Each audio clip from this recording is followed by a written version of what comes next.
Deməli dostlar, İngiltərə futbolçuları sıralayırıq. Görək kim gələcək. Of, birincidən Bergkamp gəldi. Bergkamp əfsanəvi, məğlub olmadan çempion olan oyuncularımızdan biridir. Ona görə Bergkampı mənə görə ilk üçlükdədir. Üçüncü yerə qoyuram.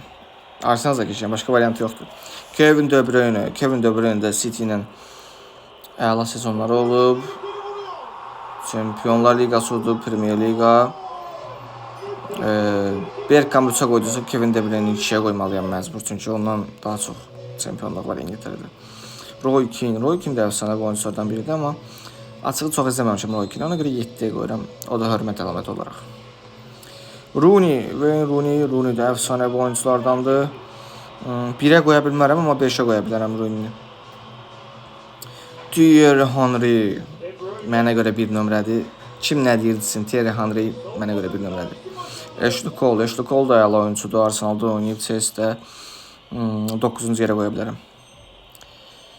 Luis Suarez yaxşı oyunları olub, yaxşı sezonları olub, amma Liverpool'la çempion ola bilməyib. Bombardier olsa da bir sezonda 8-ə qoyuram. İngiltərəyə görə sıralayıram yəni. Patrick Vieira daha doğrusu. Patrick Vieira da Arsenal'ın yaxşı heyətində oynayan oyunculardan biridir. 6-ya qoymaq olar Patrick Vieira'nı. Alan Shearer da yaxşı oyuncu olub, amma mənim dövrümdə olmadığına görə ona qoydum, onu məcbur. İzləməmişim. Eric Cantona, o da əfsanə futbolçulardan 4-cü yerə gəldi. Bu qədər. Məncə yaxşıdır heyətimiz.